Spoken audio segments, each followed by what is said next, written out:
नमस्कार, मैं रेखा top news Haryana में आपका स्वागत है। डालते हैं आज के बुलेटिन पर एक नजर। जींद के सिविल सर्जन डॉक्टर जय भगवान जाटान को सस्पेंड कर दिया गया।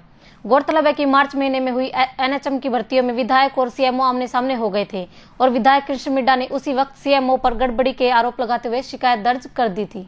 लगभग 13 मार्च की बात है और 13 मार्च के पास एएमओ की जो भर्ती को लेके मामला था, उसमें सीएमओ साहब ने कुछ गड़बड़ की थी। तो उस बात को लेके मैंने ऊपर शिकायत की। उस शिकायत के चलते डीसी साहब को इंक्वायरी मार्क कर दी गई और उस इंक्वायरी के तहत यहाँ एडीसी साहब ने उसकी इंक्वायरी की, लेकिन इंक्वायरी पूरी नहीं हो पाई। तो फिर ऊपर से दोबारा इंक्वायरी आई जिसमें दयानंद जी चंडीगढ़ से आए अधिकारी।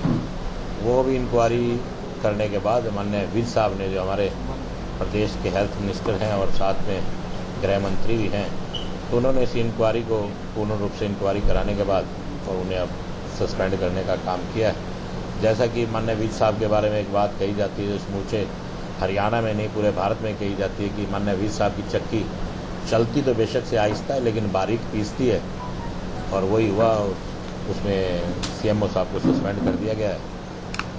मुझे लगता है कि जो इंक्वायरी हुई है बिल्कुल निष्पक्ष भाव से इंक्वायरी हुई है, क्योंकि जहाँ पे सीएमओ साहब ने एक बच्ची ने स्टे लिया हुआ था कोर्ट में और कोर्ट की अनदेखी की, वहीं पर मार्क्स को लेकर भी वो बच्ची कहीं ना कहीं ज़्यादा नंबर प्राप्त करती है। तो इस प्रकार से सीएमओ साहब ने जो घोटाला किया, उसके चलते ये भी कह सकता हूँ कि यहाँ पर उन्होंने हॉस्पिटल के अंदर हिटलरशाही की, जिसके चलते कोई भी डॉक्टर उनके खिलाफ नहीं बोल पाता था। बहुत से डॉक्टर परेशान भी थे लगातार, उनकी भी शिकायतें मुझे मिल रही थी। तो अब इसके बारे में भी पूरी इंक्वायरी होगी, मुझे ऐसी उम्मीद है। सर्व कर्मचारी संघ ने केंद्र और प्रदेश सरकार की नीतियों के विरोध में धरना देते हुए कहा कि उनकी अनेक मांगे लंबे समय तक चल रही हैं, लेकिन सरकार कोई सुनवाई नहीं कर रही। पूरे देश के सत्र पे पूरे देश में ये जो अखिल भारतीय राज्य सरकारी कर्मचारी महासंघ है, उसके आह्वान पे आज फैसला लिया है। पूरे प्रदेश में सभी ब्लॉक हेडक्वार्टरों पे आज प्रदर्शन करने का फैसला लिया है। उसमें पब्लिक सेक्टर के जितने भी इदारे हैं सबको सरकार ने बेचने का फैसला किया है। पिछले दिनों में वित्त मंत्री ने जो घोषणाएं की हैं उनमें साफ तौर पे कहा कि पब्लिक सेक्टर के जितने भी इदारे हैं, चाहे वो बिजली का विभाग है, चाहे शिक्षा विभाग है, चाहे स्वास्थ्य विभाग है, चाहे जन स्वास्थ्य विभाग है, चाहे जनता की सेवा करने वाले जितने भी महकमे पब्लिक सेक्टर के हैं, उन सब में विनिवेश किया जाएगा, उन सबको प्राइवेट किया जाएगा। और यहाँ तक कि पेट्रोलियम की जितनी कंपनियां हैं उनको भी प्राइवेट करने की योजना, थर्मलों को भी प्राइवेट करने की योजना, एनटीपीसी को भी प्राइवेट करने की योजना।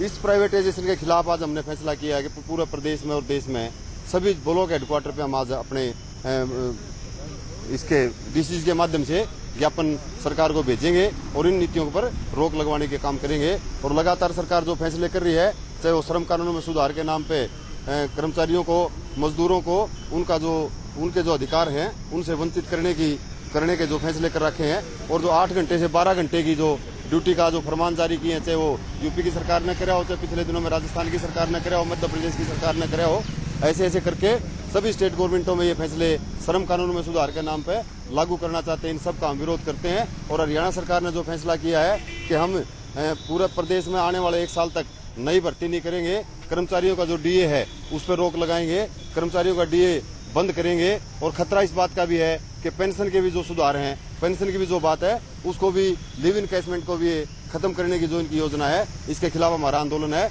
और सरकार ने जो फैसला सुप्रीम कोर्ट के आड़ में जो कर्मचारियों को हटाने का फैसला किया, चाहे पीटीआई को हटाने का फैसला किया हो, चाहे पीजीटी को हटाने का फैसला किया हो, जो नई भर्तियां करने की जो थी उनको जो रद्द करने का जो काम करे, इसके खिलाफ ये हमारा आज का प्रदर्शन है। और लगातार हम इस प्रदर्शन को आखिरी दम तक लड़ते रहेंगे। अगर ये मांग पूरी नहीं हुई तो हम पूरे प्रदेश के सत्र पर इस आंदोलन को और तेज करेंगे। पर्यावरण दिवस के अवसर पर भारत सरकार परिषद व जींद जयंती शाखा द्वारा गुरु द्रोणाचार्य पब्लिक स्कूल में पौधारोपण प्रोग्राम किया गया, जिसमें संस्था द्वारा सैकड़ों पौधे लगाए गए।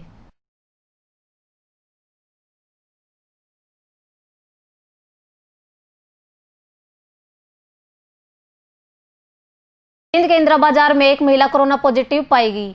सामान्य अस्पताल के डॉक्टर गोपाल गोयल ने बताया कि महिला 2 जून को दिल्ली से जींद आई थी।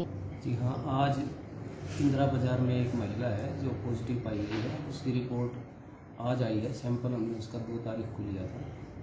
तो ये महिला दिल्ली रह के आई है 2 महीने अपने घर पे, वहाँ लॉकडाउन में फंस गई थी। अभी 20 तारीख को वापस आई है और इसको 2 तारीख को यहाँ सैंपल दिया गया और ये आज पॉजिटिव आई। कितनी उम्र है?